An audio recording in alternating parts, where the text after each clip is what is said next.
what's happening? This is Free Me TV. I'm here with Jay Diamond, and we've just come down to Tottenham. Yep. Just to really see what's happening for ourselves. We've heard a lot on the news, and we've been tweeting all morning.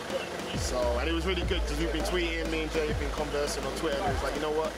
Forget this. Let's just go down and Get camera walk down. Yeah. Interesting. As I'm just on the phone on the way up, 6 months ago, you could go back through my Twitter 6 months ago. 6 months ago I said there's going to be riots.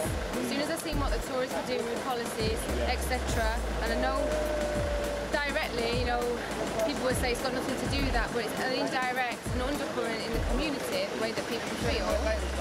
It's going straight back to that same sort of feeling of cuts, poverty, and therefore people are writing because of the level of unrest in the community. And if you compound that with the way, what moved me to come down today is what people are saying about how they feel about the way they've been treated in the community, that the undercurrent, the reason it kicked off to such an extent was an undercurrent of distrust for the police. Definitely. I mean, I've got so many mixed emotions about what happened last night. I mean, the looters, that's I mean, for me personally, I'm so against that whole aftermath of the looting and setting people's houses on fire.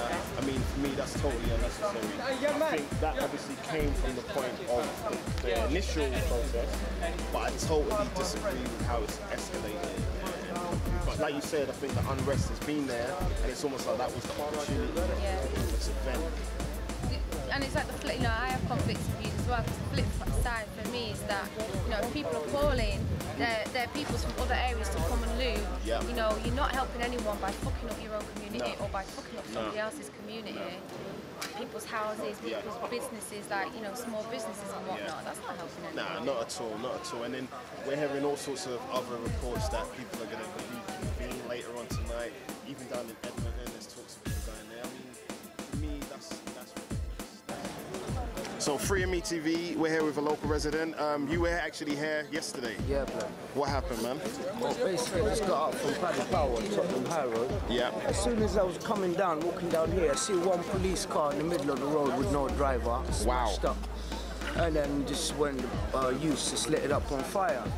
Next thing you know, next car is on fire. And then the anti-riot police came over after shit was on fire. And then there was beef with the anti-riot police. People started chucking stones, bottles, you name it. Anything they can get their hands on. And then they started raiding, burning shops, the post office, fucking Iceland, all of that. And yeah, it was madness. It was concrete jungle out here. That's crazy, man. Yeah. And what did you think? Like, obviously things that escalated throughout the night. What do you think about how it spread to like Tottenham Techno Park with Green? Like, what's your opinions on that escalation? Yeah, man. It's basically people are letting it out, man. You know, all this pressure of all these years, they're just letting it out. You know, that was the trigger. What happened yesterday wasn't just because of that, obviously. So it's a trigger. It's because of the conversation we've had with people there, like this has been brewing. Yeah, definitely. That was a trigger. You know, that was a trigger. You see, when it was like, people taking it out on the police and that, all right, you can see why is the purpose. They were looking for answers. All they want was answers and justice. But then there's little kids, you know, they were breaking into shops and that. That's when, you know, the people spread, you know, they split. Because a lot of people are against that, you know. The people that own the shops, they're Tottenham residents as well. Of course, yeah. That was wrong, you know. Yeah.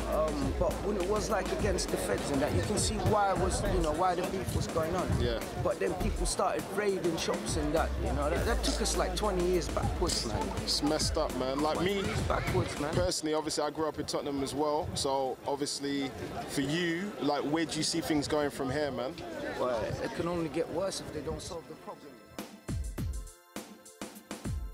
Alright, so obviously there's two different things that happened. There's obviously the protests, which was the first thing, but this whole looting thing, I personally think it's a set. How do you feel about the looting aspect of it? What is the looting like? What is like that? People breaking into shops, stealing stuff. To be honest, like, does that have something to do with the... No, it's just a use. It's just like, it's a buzz from it. Obviously, when there's a riot, people get, oh, it's a riot, I want to steal some stuff. It's a buzz from it. People like us young, I heard a 10-year-old boy went to some jewelry shop and he got a Rolex. Wow. So it's 10. And some mothers are crying in Iceland. They're like, wow, I've never like got so much food in my life. I can feed my kids and stuff. So no, but you know what? That's a real issue because obviously there's poverty. There is poverty, so people are crying like, wow, like I've never had so much in my life. We're just here with some locals. Do you want to say your name and how you feel about things, man? Yeah, Clips. Well, I came up from Liverpool last night. I heard about all this from the news. A lot of things going on, like with the shooting and the looting and things. I think it's just a shame that it had to happen to our area. The way it was situated, the police were looking at protecting themselves more than the community. Yeah. Robbing shops and that, and everyone was situated here. The police came off from Wood Green, Lambeth, and there was still a lot of stuff going on. Yeah. I think there's still a little bit of tension going around. I can't really say that anything's going to escalate any further until tonight, really.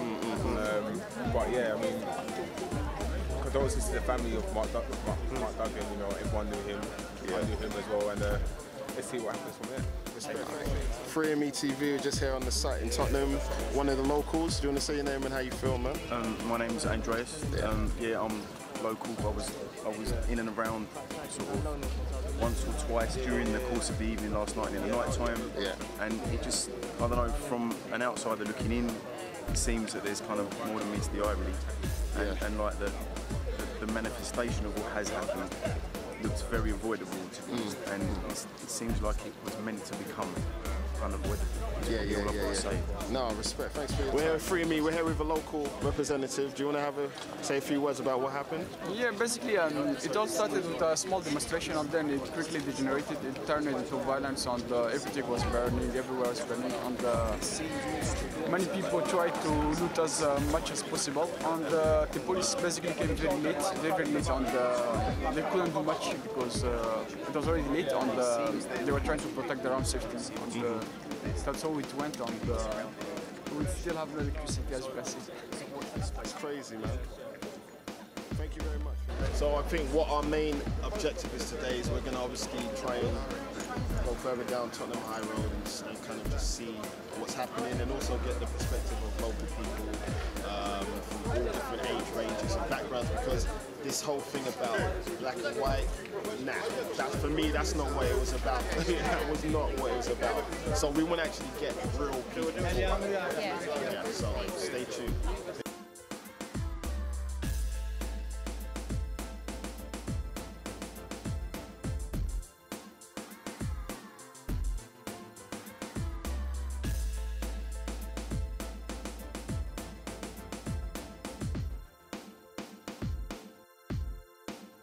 How you feel about what's happened? Yeah, my name is Malay. Well, I feel very disgusted. I know there must be a reason for that, but still it cannot be an excuse to loot and destroy innocent people's property. Look at this. I mean, Aldi is a shop where mainly poor people go and shop and get some cheap things, and that is now destroyed. I do not know when it will be open. And look, so many shops are closed. Now it is the month of holy month of Ramadan, and those people are dependent on iftar. You know, people buy a lot of things from those shops just to break the radar, break the fast. These are the things I simply cannot accept. It's so devastating. I've been living in this area since '84. Wow. And I have never experienced this type of thing. Especially on a hot summer day like this, people should come and enjoy, have a nice drink like beer, water. But now look at this. I do not know how long it will take to regenerate this area.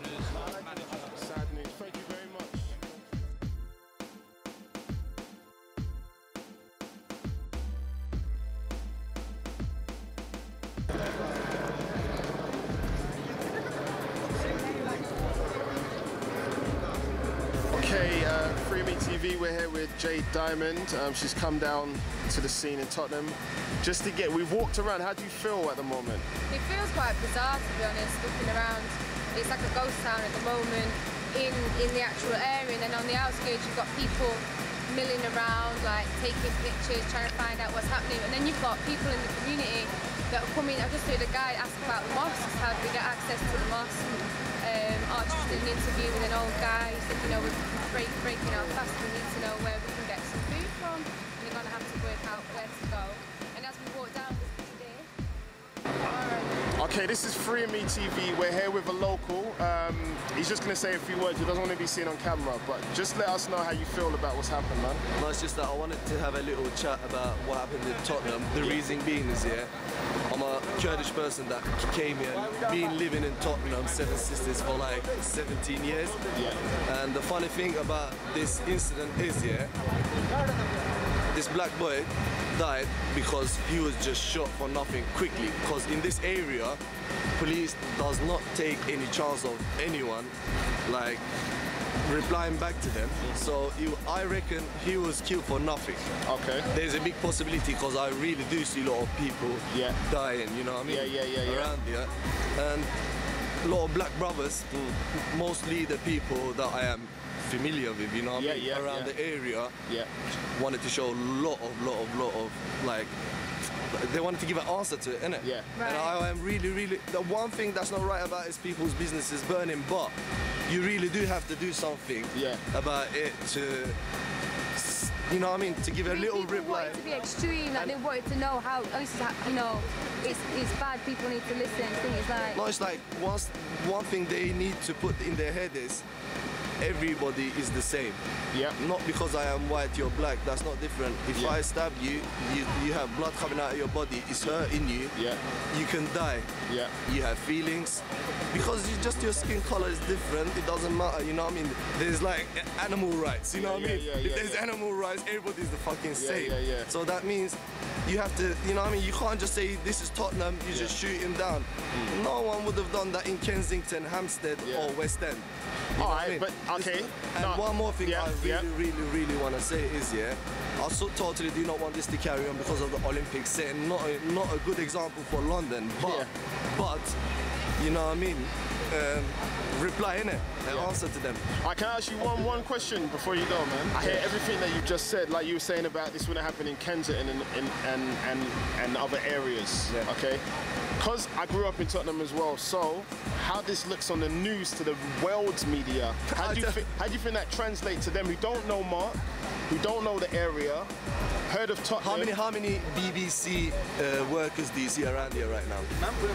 Yeah, that's a good point. Where are they? Nobody wants this to be shown on TV properly because of the Olympics. Which is exactly why we've come down, because we need to get your voice heard, and this is why we're here, because what I saw... This is why if this video goes somewhere where it draws a lot of attention to people and they are listening to me right now, you take care of your brothers, you mind what you're doing, you be careful. Respect for that, man. What's your opinion on how does this affect the community? Something like this happening in Tottenham, does it set us back? A lot of people are talking about the riots in 1985. How do you feel about maybe going forward from this point? Well, it's an alarming bell, and it's also a good opportunity, a good moment to gather and to realize that being part of the community is important, and things like that. Realize that there are 2.5% of bad guys that create habits like that. It's not generality. I do believe the majority of the communities are good, and they want to enjoy themselves. And I don't want to generalize it. I actually think that probably the blame is very few, which are specifically doing this with the purpose of